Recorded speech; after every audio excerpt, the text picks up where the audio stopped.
mamatay ako. I would even be excited na parang bakit? Kasi I got that one thing. Yan. Kung ano yung one thing mo sa buhay. And alam niyo po, napaka-importante po ito kasi we have so many wants in life. Ang dami nating gusto sa buhay. And oftentimes, akala natin once we get that what we want, magiging masaya na tayo. Ang problema, nung nakuha na natin, wala din. Parang, bakit ganun? In fact, there was a guy who testified this. He graduated valedictorian in his class. And nakakagulat. In his speech, sabi niya, hindi ko mapakita sa inyo yung video, medyo mahaba. Sabi niya, it felt so good when I heard my name announced with this title. Talagang, wow, valedictorian. I worked hard for it. I studied well. Sabi niya ganun. And when I got it, I felt so great for 15 seconds. Only. Lungkot, no? Imagine, ang saya-saya, 15 seconds lang. Sabi niya, when I sat down, I all of a sudden felt nothing. I felt nothing. How I wish you can really hear the whole message. Pero kasi meron sa magandang message, ang ganda-ganda. And sabi niya, there is nothing wrong to achieve your goals, but not at the expense of what is necessary. Grabe, no? What is needed? Yun yung one thing. And kayo na yun, hanapin nyo na lang 16 seconds na message, yung 16 second na valedictory address. But you see, it's amazing. So many people, ang daming gusto sa buhay. Alam nyo, kung tayo po'y magiging honest, ang dami naman talaga nating gusto sa buhay. Kunyari, gusto natin ng, siyempre, maging masaya. Tama ba? Tama? Gusto natin maging masaya. Sino dito ang taong gusto maging malungkot? No, kung taong nasa tamang kaisipan, it is impossible for you if you are in your right mind to desire to be lonely or to be sad. Wala naman tao na aseselat. Ayokong sumaya. Pag ganun, may tama yun. O kaya naman, namatayan. Yan, pwede yan. Siyempre, namatayan. Ang hirap naman nun. Parang pipilitin mong sumaya. Di ba? Parang namang nilalagyan mo ng suka, yung sugat. Di ba? Pero in a normal situation, everybody wants to be happy. Kaya ayaw nating mamatayan, ayaw nating mawalan. Kasi gusto natin maging masaya. Tama? Now, sa kagustuhan natin maging masaya, ang dami nating gusto. Akala natin, if I would be wealthy, perhaps I would be happy. Pero ang daming mayayaman, nagpapakamatay. Hindi sila masaya. Yung iba naman, pag ako naging sikat, sigurado, sasaya na ako. Ang dami ring mga sikat, artista, nagpakamatay din. Hindi rin sila naging masaya. Siguro pag ako naging makapangyarihan, naging pangulo ako, sasaya na ako. Hindi. Pakinggan nyo yung mga speeches ni Pangulo. Sabi niya, ayaw ko, sakit ng ulo. Kayo, pangunahan ba naman tayong lahat yung sakit sa ulo talaga eh. Pag-isipan nyo mabuti, hindi yung nakakatuwa. Nakuha ninyo? Sabi niya, siguro pag ako nakapag-asawa, panalo na. Ang daming nag-asawa, maniwala kay sa akin. Hindi sila masaya. Kaya nga, noong una na pang-asawa, Alma. Pagkatapos si Alma, Lorna naman. Hindi naging kontento kay Alma, Lorna naman. Pagkatapos ng Lorna, Maria naman. Kasi hindi masaya. Hanggang sa nasubukan na lahat, Mario naman. Hindi rin masaya. Bakit? Anong problema? Naalala ko tuloy, may isang single na nagsumulat ng ganito. Sabi niya, you see, I cannot think of anything I hate more than being alone. Single siya eh. Kasi akala niya, pag nag-asawa, sasaya. Sabi niya ganon. Everywhere I turn, sabi niya ganon, I see couples, nakakainis. Kahit saan tumingin, mayroong magka-partner. Ako single. Ganyan. Ang lungkot niya. Sabi niya, couples on television, couples in cars, couples on planes, couples in restaurants. Everywhere, there are reminders that I am alone. I wonder if I will ever find a person to fill that hole in my heart. Yun ang malaking problema. She was looking for someone who would fill her heart, the hole in her heart. And problema, none of us, nobody can ever fill that hole. Bakit kamo? Ito tingnan ninyo. Sabi nung nagsulat, sabi niya, the truth is, there are millions of desperately lonely married people. Tingnan nyo na lang yung mga may asawa sa tabi nyo. Sabi niya, they may share a table, a sofa, and even a bed with their marriage. Now, hindi ko sinasabi na problematic yung marriage sila. Sabi niya, they even have an ideal marriage and genuinely intimate, loving relationship and still feel lonely deep inside. Alam niyo yung problema? Because of that one thing na hindi lang natagpuan. So sa ating pong series na ito, si Pastor Peter started with showing us the one thing of Mary. Kaya meron 3 characters sa ating pag-aaralan. Kaya meron silang one thing sa buhay, and I hope that once we discover that one thing, we too might discover the same. It is something that gave them a life na walang regrets. Nagkakaintindihan? Tingnan natin for a while. For example, we studied Mary, and only one thing is necessary. It was Jesus. Sabi niya, kasi si Martha, sobrang bothered. Wala ka bang pakialam that my sister is there, not even helping me? Kasi women are to serve. Ano sabi ni Lord? Martha, Martha. It's an endearment, a call of endearment. Kaya 2 beses, Martha, Martha, you are bothered about so many things. But there is only one thing that is necessary. Gabi, no? Isang bagay lang. Ang dami natin kinakaabalahan. Pero there is one thing that is necessary.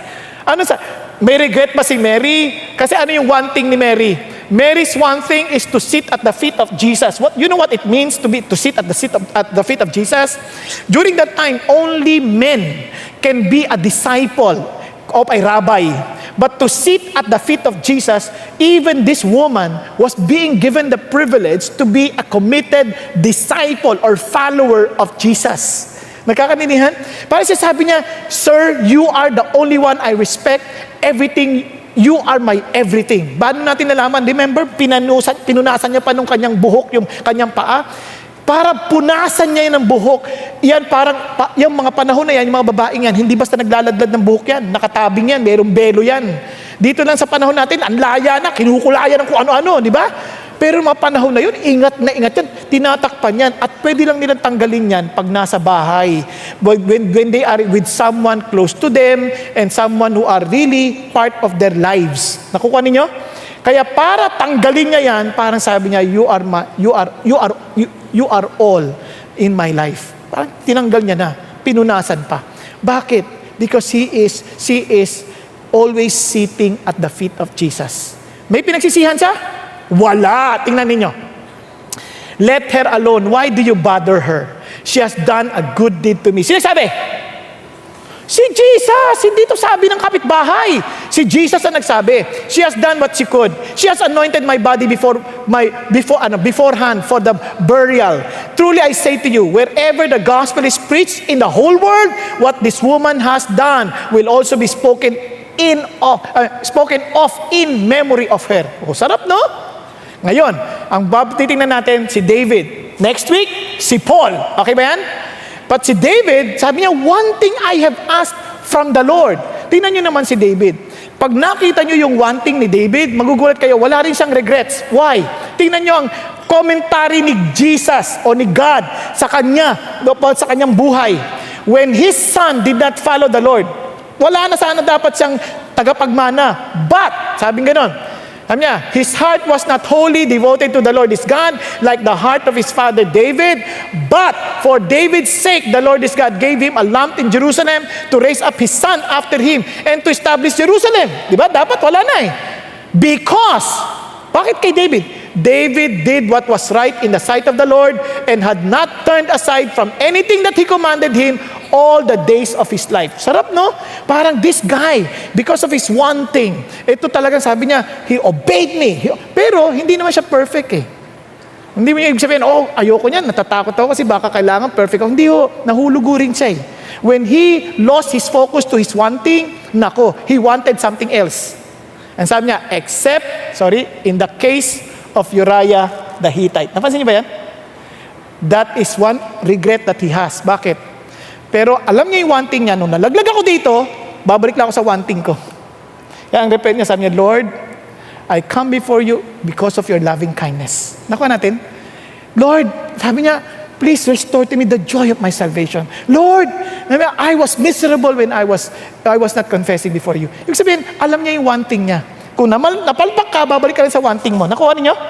At hindi niya na binalikan yung ibang bagay pa. Siguro, binigyan pa siya ng mas magandang babae, pero hindi niya na pinansin. Because he knows his one thing. Nagkakaintindihan tayo? Now, alam niyo, yung yaman, hindi naman masama yun eh. Yung sumikat, hindi naman masama yun. Hindi rin masamang may asawa. Hindi masama. Ang problema lang, ito. Kapag binigay mo yung yaman na yan sa isang patay, matutuwa? Wala. Patay yun eh. Tama? Bigyan mo ng kasikatan yung patay. Ipaglathala mo yung pangalan niya. Wala rin saysay sa kanya yun. Tama ba? Bigyan mo ng asawa yung patay. Matutuwa? Wala. Dami nga, pinapakasalan yung patay eh. I love you. Ano sagot ng patay? Ganun lang din. Wala rin. Ang punto, ganito. With all of these blessings that we are after, if we have no life, wala ring kwenta yun. So you need to find out that one thing that gives life. Kaya sabi ni Jesus, I am the way, the truth, and the life. Kaya maraming tao walang kabuhay-buhay. Yung iba pa nga, paggising, bukas, sigurado ako, bukas paggising, ay ano ba yan, papasok na naman. Ano tatrabaho, kailangan lang talagang kumain. Walang kabuhay-buhay.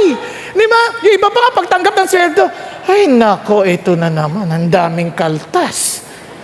Ano ba to?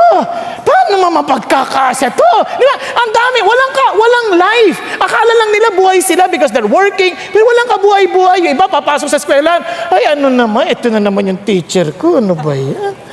Di ba, bakit ba ako pinanganak sa lupang to? Walang kabuhay-buhay eh. Yung iba nga sa inyo, pagpunta rito, dapat alive na kumakanta sa Diyos. Pero, walang kabuhay ba? One thing in walang kabuhay-buhay. Why? Apart from the life, you can never have it. Hindi yan trying hard. Kaya iba, hahanap ng buhay sa Coke. Coke adds life. Hindi yun. Wala yun. Sasakit sikmura mo. Tataba ka pa. At magkakadiabetes ka. Patay ka na naman. Nakuha na niya yung sabihin. Wala eh. Wala ka. Tapos, iba ang may pinagsamahan. Sasapa ka na. Wala na sa sarili. Patay ka na naman. Wala, hindi. Nakuha ninyo? So what you need is this one thing. And look at this. And sabi ng Lord, in fact, I came that they may have life and have it abundantly.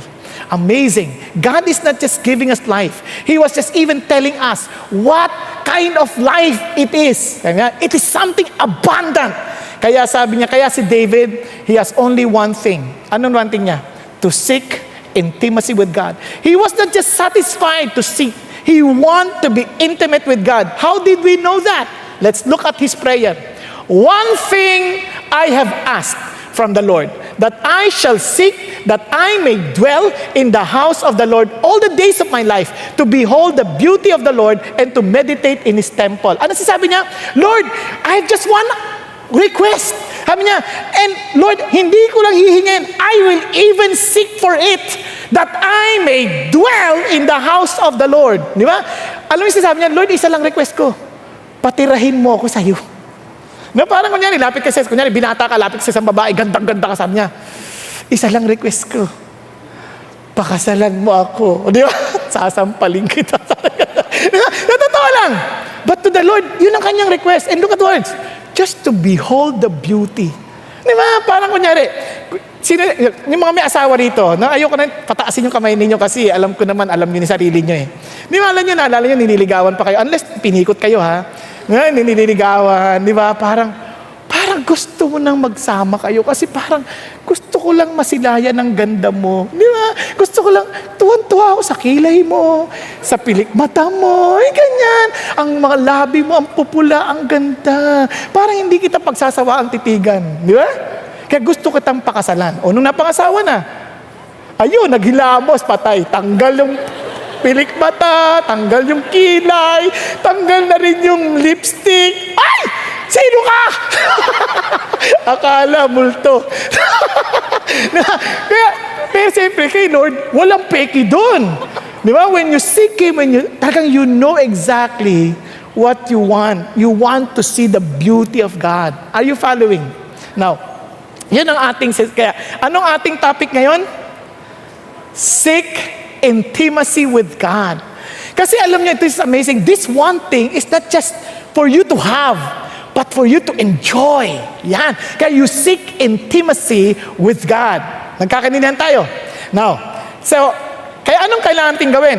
Naalala ko, one of my friends came to me one time and made a joke. Sabi niya, you know what? My wife only wants one thing. Ano? Everything. And I laughed. But I realized that he was right. You know why?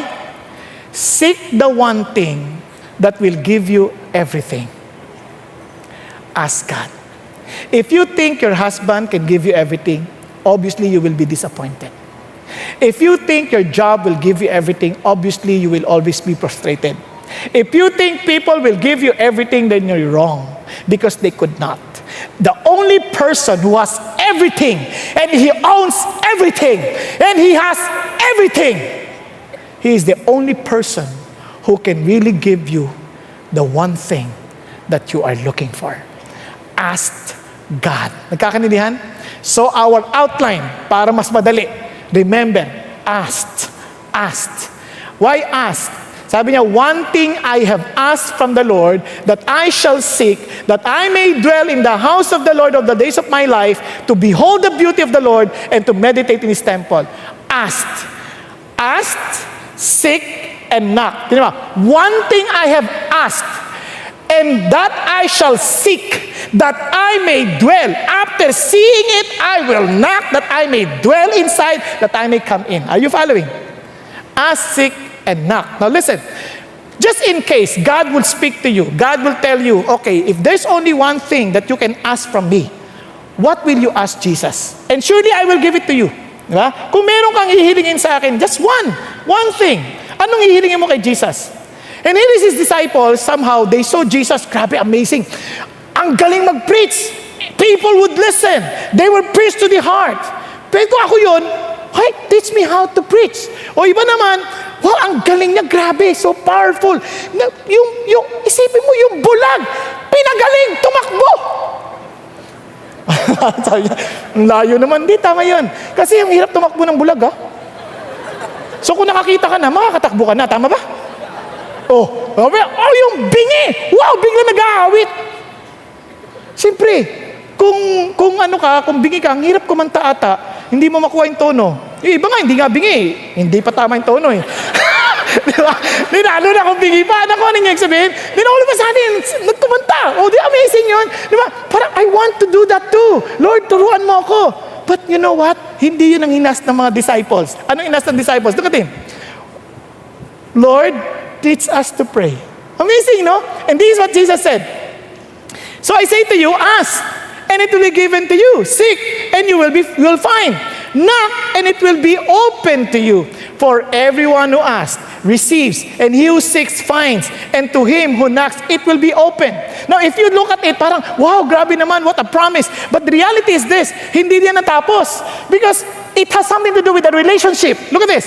If you then, being evil, know how to give good gifts to your children, as it's a father to the child, obviously, sabi niya, if you ask, the father will always think of what's good for the children.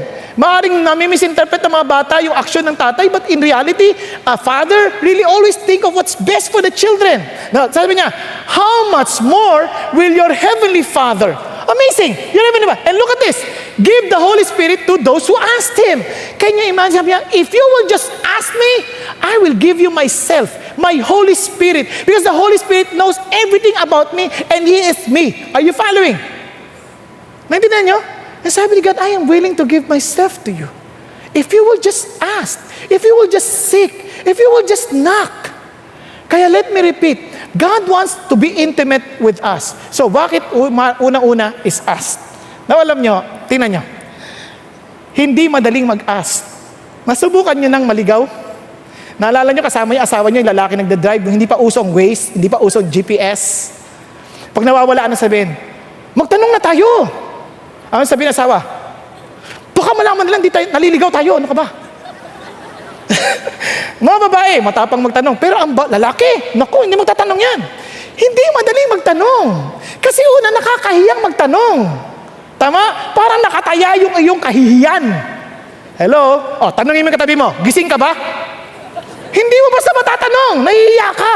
Eh, paano kung tulog? Magalit, ano ka ba? Nagpe-pray ako. O, di ba? Nakakaya magtanong. Your reputation, your shame is at stake. Tama? Hindi lang yon. Mahirap magtanong kung hindi mo kilala. Hindi mo kilala. Ang hirap magtanong, instangero yan. Hindi yung... Pero kung kilala mo yan, close kayo dyan. Kunyari, uy, ikaw na magtanong. Ay, ako. Ay, hindi, ako na lang. Kilala ko yan eh. Uy, kamusta ka na? Di ba? Parang ang dali magtanong. Nakuha ninyo? Asking is so important. Kaya nga iba, ayaw din magtanong. Bakit? Mapufrustrate ka lang. Walang sagot yan. Para yan yung bata, tanong-tanong. Sabi nga nung kasama niya tatay niya eh. Bigla naglalakad, nakita ng antena oh. Tay, may tanong ako. Paano nasasagat ng antena niyan yung mga picture sa TV, yung mga napapanood natin? Paano yan nagagawa yan? Oh, wala namang kulang kable, antena lang. Grabe ka anak, ang talino mo. Sabi niya, alam mo, ang galing ng tanong mo ha, pero pasensya ka na, hindi ko alam ang sagot. Pasensya ka na anak. Okay lang dad, lakad na naman. Kumidlat! Sabi niya, dad, yung kidlat na yan, bakit nakakasunog yan? Bakit? Anong kalakasan yan? Siglat yan? Grabe yung mga tanong mo anak ha, ibang klase ka talaga. Pero pasensya ka na anak ha, hindi ko alam eh. Ang dami niyang tanong, walang nasagot yung tatay. Sabi nung anak, nung pauwi na sila, tay, pasensya ka na, dami kong tanong sa iyo. Sabi ng tatay, alam mo anak, huwag kang mag-alala. Tama yan. Paano ka matututo kung di ka magtatanong? Wala naman siya nasagot, Miss Yesa. Ang kapal ng mukhang tatay yun. Pero alam nyo, nung nagtuturo ako sa eskwelahan, pag tinanong ko, may tanong kayo, wala nagtatanong. Pag may exam na, doon sila nagtatanungan. Namansin niyo ba? Pag-exam na, saka nagtatanong. Kasi alam niyo ibang tao, bakit ayaw magtanong? Kasi isip nila, mapapahiya kami, magmumukha kaming bobo pag nagtanong kami. Naintindihan niyo? And in fact, some people, it's really not easy to ask because they're not welcoming. But you can ask God. Once you develop that intimacy with Jesus, once you ask with God, you ask God, He's very much willing to listen. You know why? He's inviting every one of us to ask. Sabi niya nga, you do not have because you do not ask. You see, the truth is, we develop intimacy because of communication. When we talk with people, when we spend time talking, doon nade-develop yun eh, yung intimacy. Kasi tinan nyo, nung mag-boyfriend pa lang, kwentuhan ng kwentuhan. Walang katapusang kwentuhan. Di ba? You are not afraid to ask. You just keep on asking para lang magkaroon ng communication, magkaroon ng usapan. Then, nung magkay-boyfriend na, parang wow, usap ng usap. Tatawagan, susunduin, ihahatid sa bahay. Pagdating kwentuhan ng walang katapusan. Pagkatapos magkwentuhan, anong gagawin mo? Mga alas 12 ng ating kami magpapaalam. Ang sabi ng babae, aga-aga pa. Di ba? Ayaw ka pa uwiin kasi gusto pa makipagkwentuhan. Pagkatapos magkwentuhan, mga alas 2 na, sabihin, uwi na talaga ako, mahirap na sumakay. O sige, ingat ka. Tawagan mo ako pagdating mo, ha? Hipokrita, ingat. Alas 2 ng ating gabi. Uwi na. Tapos tatawag na. Magkikwentuhan na naman yan. Yung iba nga sa atin, dahil hindi na uso ngayon yung mga ganyang telepono na may party line, iba sa atin, text ng text, hindi niya napansin, hindi natutulog, text ng text, tumatawang mag-isa. Na parang, parang baliw. Because they keep on communicating, kaya naman gustong-gusto nilang magsama na. Kaya ang problema sa mag-asawa ngayon, the reason why they're no longer intimate, nako, ang mga pinag-uusapan. Sira na naman yung gripo. O yung bayad sa utang, sa kuryente. Puro problema ang pinag-uusapan. Wala nang panahon ng kwentuhan. Kaya tuloy, yung asawa ang kakwentuhan yung sekretarya. Sir, Kamusta kayo? Anong pinag-uusapan nila? Problema sa opisina. Tapos lungkot na lungkot yung asawa. At itong sekretarya, kwento ng kwento. Hanggang sa sila'y magkamalapitan ng puso. Communication is so important. Kaya asking is so important. With my children, para ma-develop to be intentional to communicate with them, sometimes I had to ask, kamusta sa opisina? Kamusta pag-aaral mo? I have to ask. Bakit? Because I want to intentionally communicate with them. Are you following? Kaya nga, if you want to seek intimacy with God, you keep on asking God. Every matter about your life, you ask God.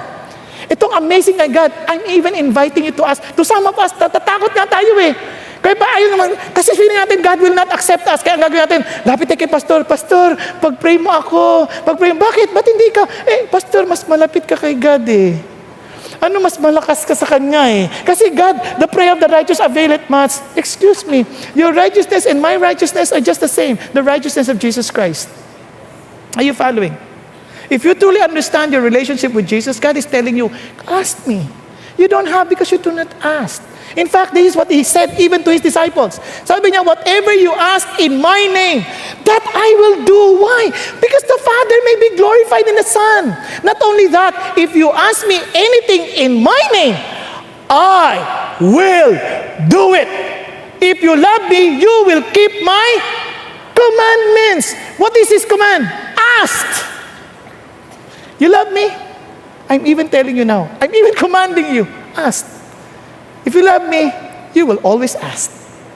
You want to seek intimacy with Jesus? Keep on asking Jesus. Ask for wisdom. Ask for strength.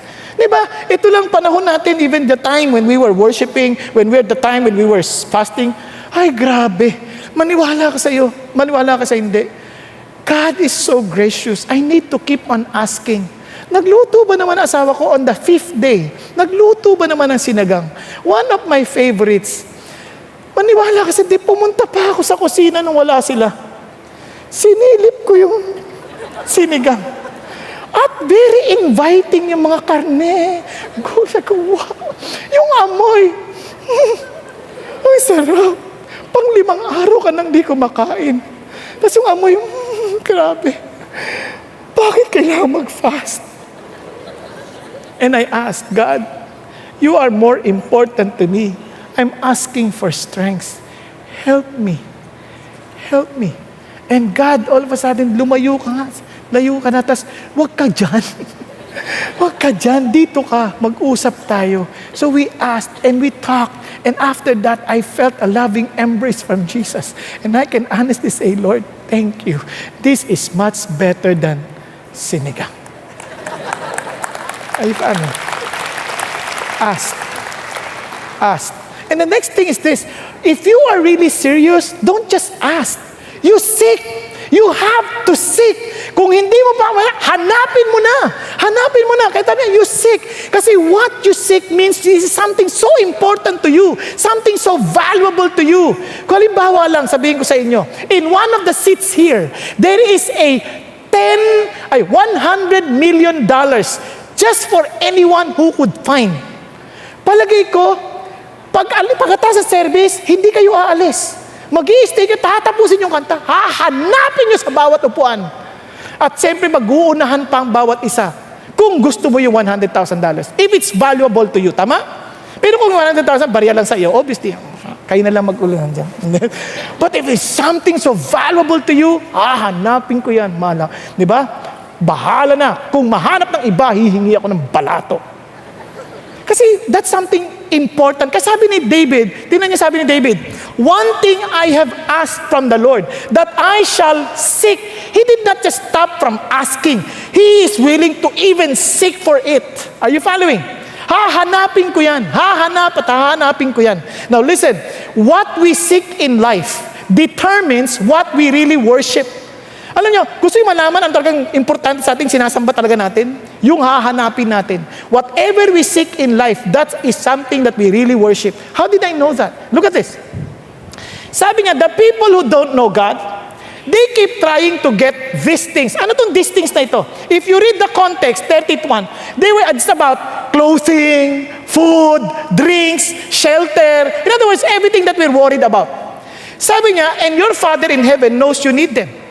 What you need to seek is seek first God's kingdom and God's wants. Then all of your other needs will be met as well. Ano sabi ni God? Sabi niya, if you seek me, if you seek my kingdom, if you seek what I want, obviously, if you seek to please me, then everything you need, I will give. Amazing. Alam niyo ang context niyan? Magugulat kayo. Anong context yan? No one can serve two masters. For either he will hate the one and love the other, or he will be devoted to one and despise the other. You cannot serve God and wealth. Tingnan niyo marugtong. For this reason, I say to you, do not be worried about your life as to what you will eat or what you will drink or what your body as to what you will put on. Is not life more than food and the body more than clothing? So I'm telling you, seek God. Yun ang sinasabi ng Diyos. If you are always worried about your needs here in this world, perhaps God is never been your God. Maybe you are just serving wealth. Yung mga taong laging worried, kulang ang pera, Nako, sabi ng Lord, you cannot serve God and wealth. For this reason, if you are serving me, you have nothing to worry because I'll take care of you. In other words, you're seeking for me. Your priority is me. Your desire is me. When you work, you are not working for money, you're working for me. So you give your best. And surprisingly, because you give your best, God will promote you. Because promotion does not come from the east or from the west, it comes from God. Amen? So, bakit lumalaki? Kasi you're beginning to seek God, not yourself. Yun ang idea niya, kaya you seek God first. But itong isang malungkot na realidad. It's not normal for any human being to seek God. We are always seeking for something that we thought necessary. Kaya nga sabi ng Bible, there is none righteous, not even one. Why? There is none who understands. There is none who seeks for God. And if God is not what we are really seeking in life, in everything that we do, I'm telling you, ang sabi ng Bible, all have turned aside together, they have become useless. Kaya walang kakwenta-kwenta yung buhay. Parang lumipas lang, walang nangyari. Parang tapos na, nawala na siya, wala na nangyari. Why? Because they set God aside. There is none who does good. There is not even one. Lungkot, no? Kaya sabi ng God, kasi David, when God tells me to seek His face, sabi niya, Lord, sabi niya, your face, O Lord, I shall seek. Kaya when we announce prayer and fasting, every year we have that. I'm excited. You know why I'm excited? Not because I'm strong, not because I used to fast, but because it's a call by God. Seek my face. Oh, I would be excited to seek your face, Lord. Di ba? Andyan pa ba kayo? Every time we gather together on Sunday, for example lang, when your parents will tell you, lika na, mag-worship na tayo, Sunday. If you are really delighting in God and you're intimate with God, I would love to come. In fact, sasabihin pala ng magulang, alis na tayo. Ma, prepared na ako. Bihis na nga ako eh. Di ba? Hindi yung, bakit naman kasi mag-worship eh? Ang dami kong ginagawa dito eh. Ang dami kong nilalaro. May NBA. Di ba? Di ba, alin na anak, doon mo na laruin yan sa service. Kaya dito na naglaro. Di ba? Why? The reason why they don't have that, because this is one thing that they need not realize. This guy, David, the reason why he was that like that, he was wanting always to seek God. Alam niyo bakit? Prior to 27, magugulat kayo sa Psalm 34, when he was parang in danger na, he was in danger, napapatayin siya. Alam niyo yung ginawa niya? Pagkunwari siyang baliw. Sabi niya, wow, taste and see that the Lord is good. Natikman ko na, and there's nothing more satisfying than God Himself. Nakakadinan? Kaya yung ibang tao, wala silang ganong excitement, walang delight. Kasi wala naman totoong encounter sa Diyos. There is no real encounter with God. Hindi lang maintindihan, bakit ba? Ba't ikaw? Ba't gustong-gusto mo si God? Bakit ako parang wala lang? Kasi hindi mo pa talaga siya na-encounter. But you need to be honest enough to ask God and say, God, give me such hunger and thirst for you. Bakit? Blessed are those who hunger and thirst for righteousness, for they shall be satisfied. Kaya marami tayong hinahanap sa buhay and we find no satisfaction because we never got hungry of God. Nagkakanilihan. Hello? Andiyan pa tayo? Now, balik tayo dito. Now, sabi nga, tinan niyo po, alam niyo bang, sabi ng Lord, hindi naman ako mahirap hanapin eh. Hindi naman ako parang hard to get. Di ba? Hindi naman ako ganyan. Ang Diyos hindi naman parang, hanapin mo ko, hindi mo ko makikita. Ganyan. Hindi sila nang si God. Tingnan mo sabi ni God, amazing ang pangako ng Diyos. Sabi niya, you will call upon me, come and pray to me. Pray ka, usap tayo. And I will listen to you. Look at this. You will seek me and find me. When you search for me with all your heart. And this is a sad reality. So many people, they are not really seeking for God. Maybe they come to God for healing. They're seeking for healing. So when God does not heal them, they get so frustrated and they get angry at God. Nakuha ninyo? Some, they're just seeking for money. Lord, bigyan mo pambayad ng utang. Wala, hindi ko totoo ang Diyos. Hindi ako binayaran ang utang ko. So you're just seeking for money. You're not seeking for God. Iba, bigyan mo ang asawa. Binigyan aswang. So, Lord, you're unfair. I'm looking for a wife, but you gave me what? A Wi-Fi? So I would connect on a social media? Ano yan? I want a physical wife. Now listen, sometimes we're not really seeking God. We're seeking what we can get from God. Tama ba? Sabi ng Lord, you will find me if you search me with all of your heart. Nagkakaintindihan? Hello? Now, finally, we are to knock. Knock. Bakit knock? Ang layo naman. Kasi ang knock ganito is a picture of your desire to get in. Tama? Katok ka. Gusto mo magbusan ka ng pinto. So you could get in. Now, look at it. Kaya yung picture niya is knocking. Tignan mo.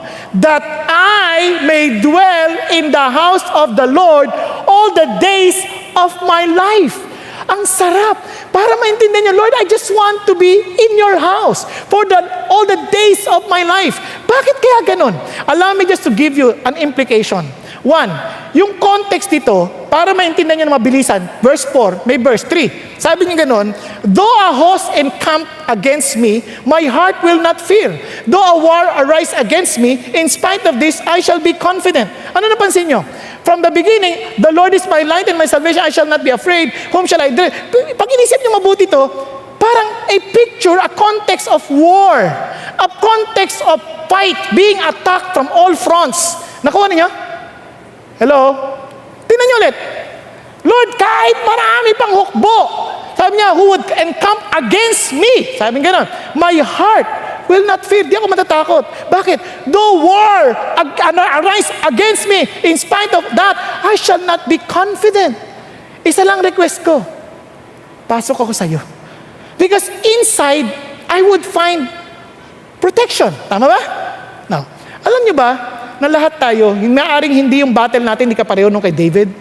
But we are all in a battleground. Kung alam nyo lang, we are all in a battleground. Young or old, we are all in a battleground. We are a battleground fighting against fear, future, against for example, our family. We're in a battleground. Parents, they're fighting for their children. They're in a battleground.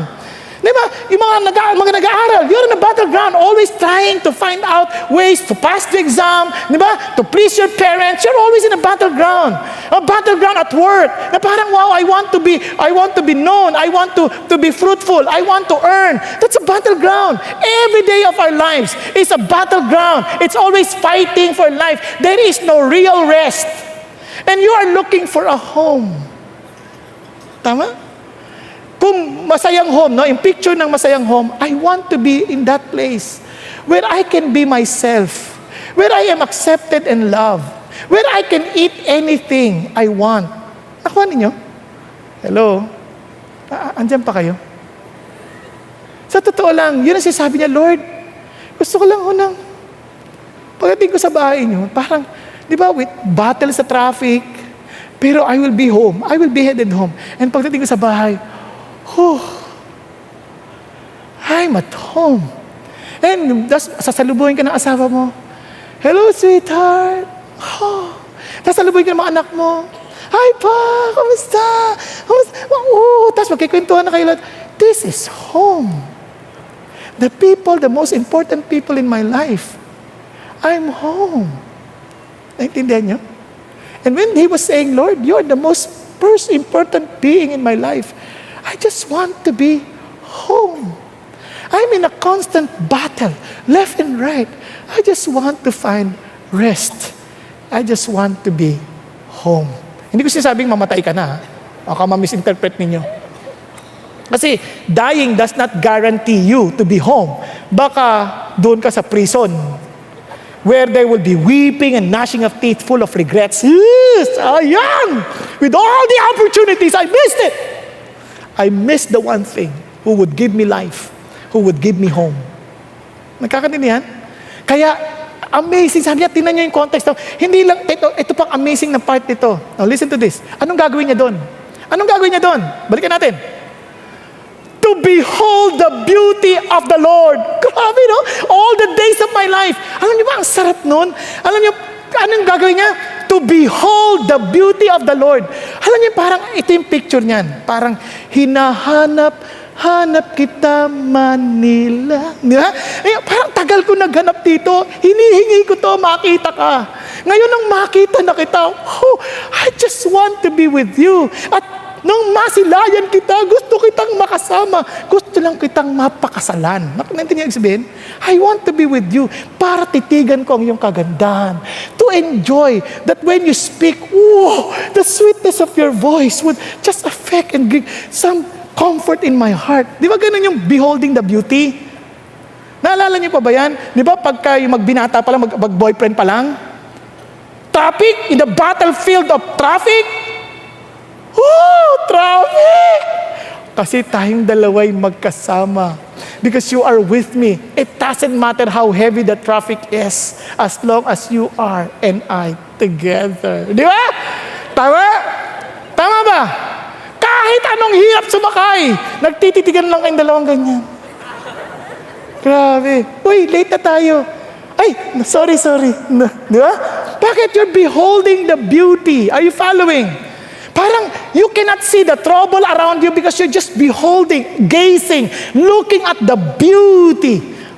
Okay? The same thing with God. Just imagine as you are meditating, as you are thinking, as you're gazing at the beauty of your God, parang lahat ng gulo, wala. Hindi mo maisip. Are you following?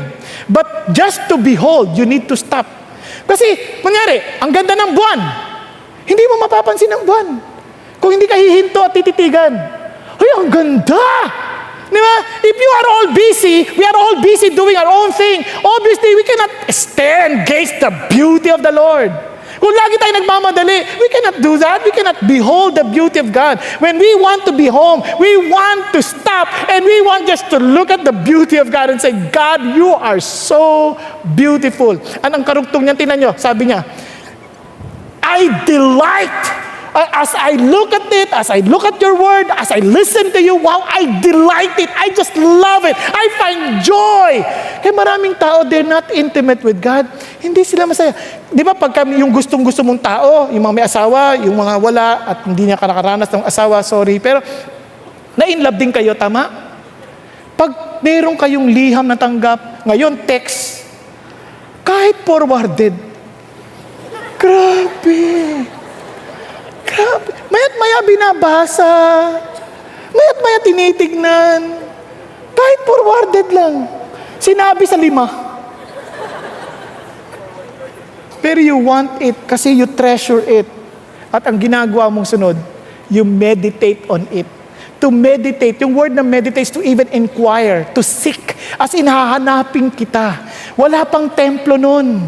He was in the palace, wala pang templo nun. Kaya the picture is not really the place, but the presence of God. That wherever I am, in fact, in the chaotic situation at in the office, as I worship the Lord, I'm looking at the beauty of the Lord in the situation.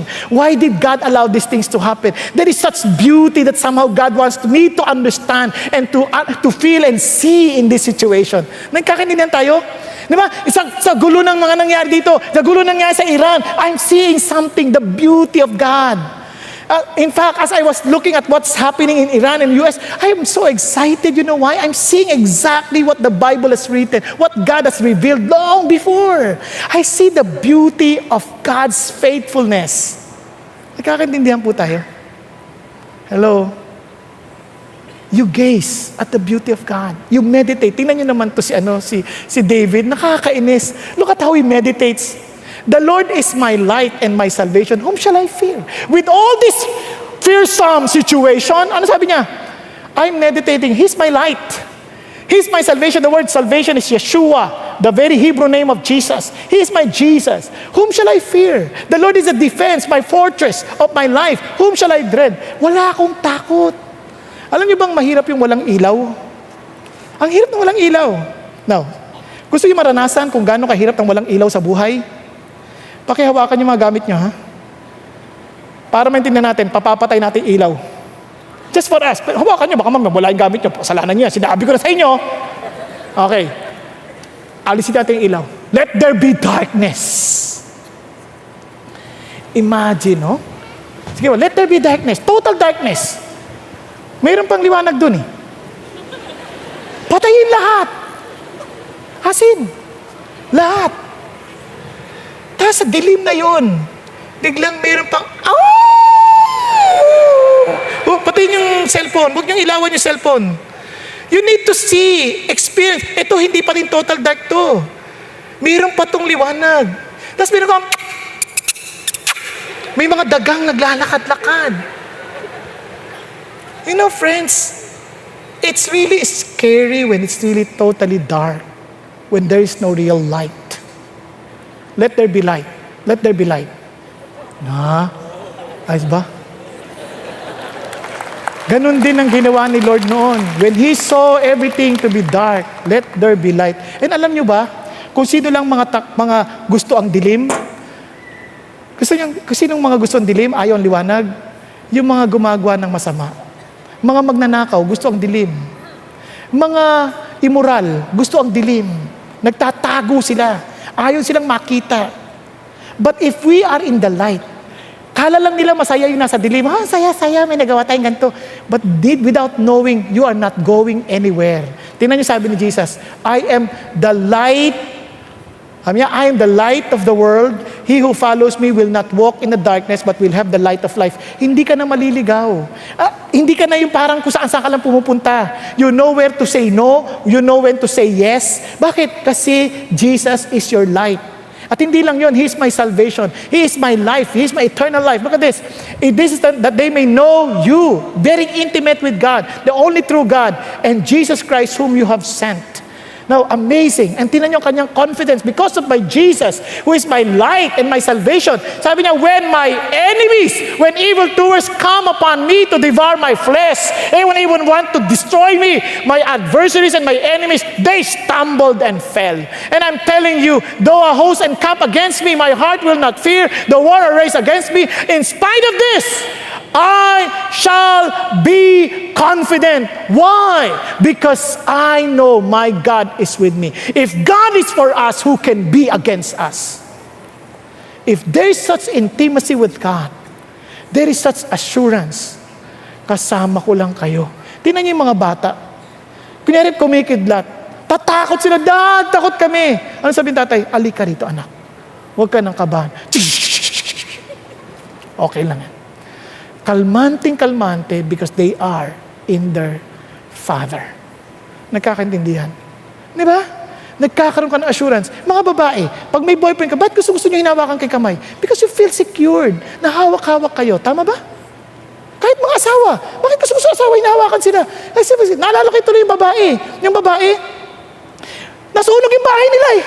Yung asawa niya lalaki kinuha. Hinatak siya. Tapos yung babae, tawa ng tawa. Tawa sa tawa. Ba't ka tawa-tawa? Nasunog yung bahay natin. Kasi mula nung kinasal tayo, ngayon wala akong hinawakan ulit eh.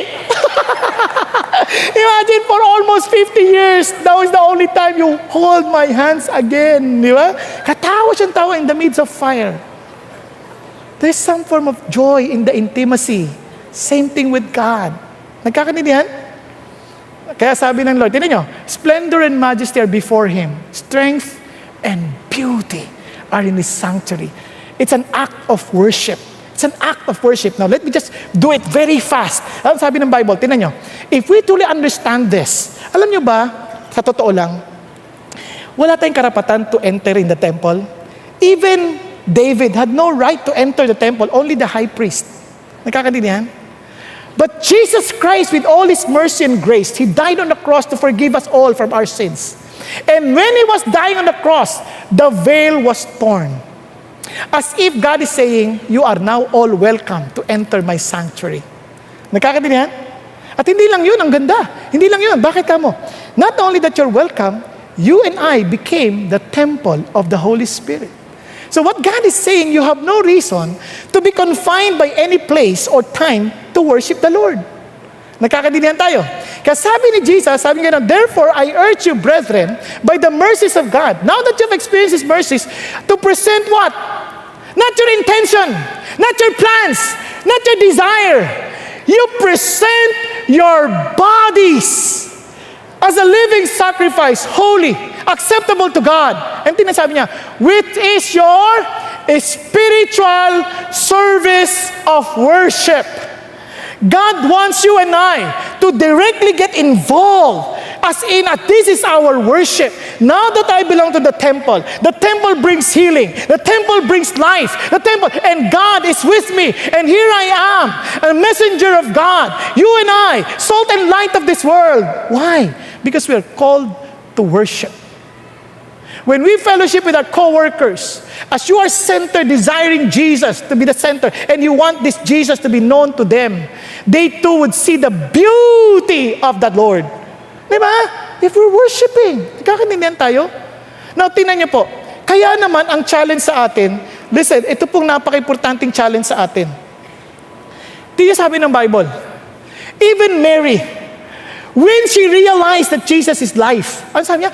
She was willing to give the Lord her best.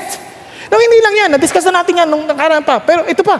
Tingnan si David. Balik tayo kay David. But King David said to Ornan, no. Kasi he was to buy a place to worship God, to build an altar. Sabi niya, I will surely buy it for the full price, for I will not take what is yours for the Lord, or offer a burnt offerings which cost me nothing. Sabi niya, hindi ako papayag. Libre na, David. No. I will not offer God anything that it will not cost me nothing. Hindi siya nagbibigay ng tira-tira. Hindi niya binibigay yung mga walang kwenta. He's giving His best. Nakakaintindihan? Now, tingnan niyo pa. Amazing. For example lang, nung nagtatayo na siya ng temple, kasi wala pang temple ang magtatayo si Solomon. But before he dies, he had to give para for the next generation.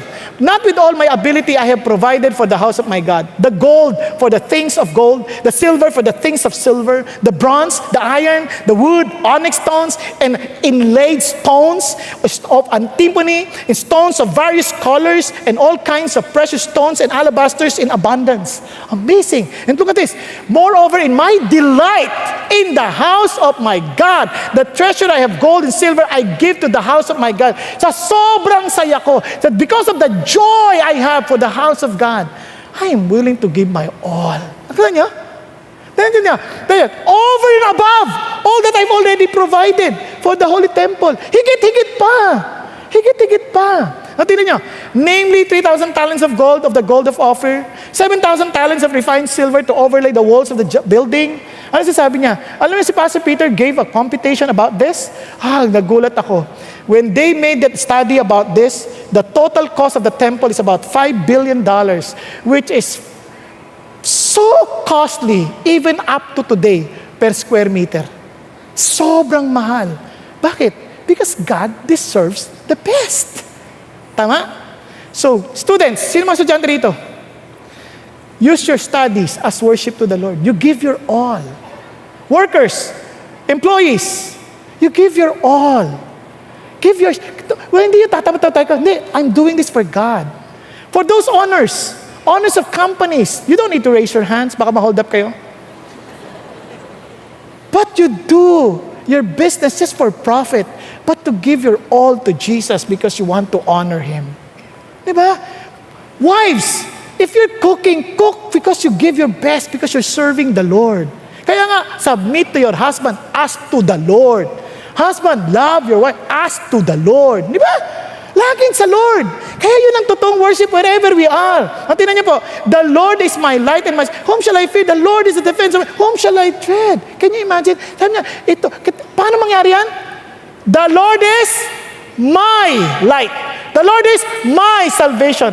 Unless He is your personal light, personal salvation, you'll never seek to be intimate with God. Nagkakaintindihan tayo? You'll never seek to be intimate with God. Kasi hindi mo siya na-experience personally. Hindi borrowed faith from your parents. Your parents, they experience that, but not necessarily you, but you have to seek God, to be intimate with Him. Para sabihin mo rin, my light, my salvation. Naintindihan? Now, tingnan niyo po ito.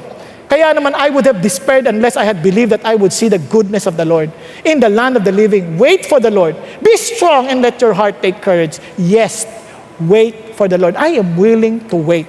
No matter what, I am willing to wait. Now, how are we to do this? Now that somehow God has given us a privilege to enter the temple because of the sacrifice of Jesus, especially as Gentiles, we're not welcome. We're sinners. And yet, because of Jesus Christ, because of His grace, we became welcome. Now that we have this, paano yan sa practical na pamumuhay? Paano yan sa totoong buhay? Tayo, anong gagawin natin? If we are to seek the intimacy of God, sabi nga ni Pastor Peter in last week, we are to develop a habit. Because we're people, we're creatures of habit, sabi niya. Tama? We need to develop a habit. Kasi yung habit na yun yung parang lagi mong ginagawa that will make you achieve your goals. Not everybody who has goals will achieve their goals. Kasi they need to have that habit. Ang hirap ata ng habit. Nga una kasi ganito yan. For example, ako, hypothyroid ako. I used not to eat rice. Kaya mapapansin nyo, pumapayat ako, tapos biglang lalaki na naman. Ganito kasi paglaki. Hindi ako makain ng kanin. Nakatikim ako ng kanin. Ang sarap, ha? Lalo sa adobo, grabe. Di ba? Na ito problema. Sa una, timbang ka, wala yan. Walang nangyari. So, okay lang. Kain ka na naman. So, una, cheat meal. Sunod, cheat day. Naman kasi parang walang nangyari. Tapos lumaki. Ako, bawiin ko na lang. Bawiin ko na lang yan next time. Dahan-dahan, naging habit na. Yung unti-unti mong ginagawa, sa una, parang walang nangyari, biglang ang laki mo na. Tama ba? Hello? Kaya yung inaakala natin parang maliit na bagay, wala naman yan, hindi yung totoo yun. You are the sum total of the choices you made in the past. Okay ba yan? Pakisabi mo sa katabi mo. Kalibitin mo. You are the sum total of the choices you made in the past. Pati itsura mo. Promise. Pati itsura mo. Huwag ka mag-alaga ng mukha mo, huwag mo alagaan ang sarili mo, huwag ka maligo. One day, ang kapal ng libag mo. Diba? You're the sum total of your choices. Now, kaya naman, we need to develop the habit that David had. Anong habit ni David? Smart. Smart. Start your day with the Lord. Memorize God's promises. Always rest in God's love. And take other believers with you. What do I mean? I will be very, very fast. Tingnan niyo siya. In the morning, O Lord, you will hear my voice. In the morning, I will order my prayer to you and eagerly watch. Grabe, no? Every day of his life. In the morning, Lord, marinig mo ang panalangin ko. Anong habit mo every day? Iba sa atin, hindi marunong magising. Pagising mo lang, alarma. Ano ba yan? 5 minutes. Tapos nagmamadali na. Wala na.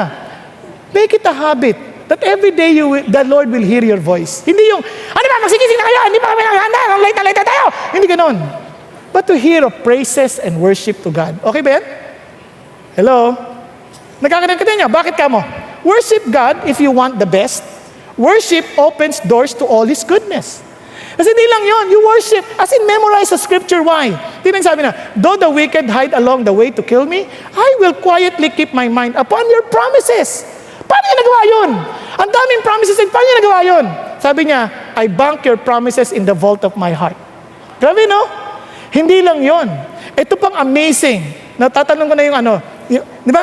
at amazing. Sabi niya, tingnan mo, when I worship, let us sing for joy to the Lord. Let us shout joyfully to the rock of our salvation. Let us come before His presence with thanksgiving. Let us shout joyfully to Him with psalms, for the Lord is great God and a great King above all gods. Lord, I will just remain in your love. No matter what's happening, I will just rejoice in you. I will just sing with you. And tingnan sabi niya, I will praise the Lord. I will give thanks to the Lord with all my heart. Ito yung karugtong. Take believers along with you in the company of the upright and in the assembly. Alam nyo, masarap yung individually, we worship the Lord. But there is something that God wants us to understand dito, that we are to worship together. Bakit? Every one of us is part of the body of Christ. We need each other. Kaya ho, kapart yan, tinan nyo, in the company of the upright and in the assembly. Tinan nyo si David. Si David, sabi niya, praise the Lord. Sabi niya, sing to the Lord a new song. And His praise in the congregation of the godly ones. Sing. Ito pa, pinaka-importante. Sabi ni Tim Keller, you will never know God as is unless you are in a worshiping community. Individual worship is a preparation for the corporate worship, which is the real transforming experience. Now, para maintindihan nyo lalo ito, ganito yan. Masarap yung nag-worship tayo, individual. Pero alam nyo, malalaman nyo yan pag may katama na kay tao. Nung nando kami sa LA, nakita ko na sa inyo ito, pero kwento ko lang ulit, baka nakalimutan niya. Nung nandun kami sa LA, nag-attend kami sa isang church. I didn't know the church, kasi Church of the White Sun. Pero I didn't know na marami doon mga homeless. So naka-Amerikana, pasok kami. Ano man, mamayang konti, nag-worship na. May pumasok. Nako, grabe ang amoy. Parang 1,000 kambing. Can you imagine a person talagang, wow, he really stinks. Ang baho. Sabi ko sa kasama ko, pare, lipat tayo. Kasi, di ko to kaya. Ang hirap natin kumanta nun, di ba? Kakanta ka lang, I love you, Lord. Parang, Lord, di ko na to kaya. Please. Di ba? Nag-pray. Sabi ng kasama ko, wag na, dito na lang tayo. Kasi hindi niya naamoy dahil nahaharang ko eh. Mabango ako. Andiyak lang. Dito na. Pray, Lord, tulungan mo ako. Hindi ko to kaya. Lord, gusto kita mag-worship. I want you. But Lord, paho talaga eh. Sabi ng Lord, parang bumulong ang Lord sa akin. Alam mo, how can you say you love me if you don't love your brother? After this, mamaya, you embrace him. Naman! Wala namang ganyanan! Embrace him. Hindi ko maalam, paano kaya embrace yan? Paglabas, alam mo, embrace ko bigla yan. Yung pala, after the singing, tatayo kami and we will greet one another. Tapos sabi ko, Lord, talaga naman, embrace. Opo. Paglapit ko, iyakap ko, brother. I love you because Jesus loves you. I'm embracing you because Jesus loves you. He loves you so much. Alam niyo bang biglang nawala yung amoy? Parang hindi mo na, kaya sabi ng Lord, be very careful because sometimes you will be entertaining angels. Biglang nawala yung amoy. Siguro nasanay lang ilong ko. Tapos sabi ko, tapos iyak siya ng iyak. Mamayang konti, tumayo na ako. Pukang nakuha ko yung amoy. Sabi nung kasama ko, ang baho dito. Alis na tayo dito. Sabi niya, no, dito tayo mag-worship tayo kay Lord.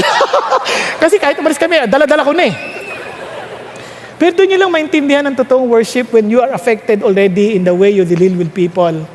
Yung iba nagwo-worship, harangan ng parking, kalokohan yun. You respect people because you respect God. Amen? When we seek intimacy, look at this.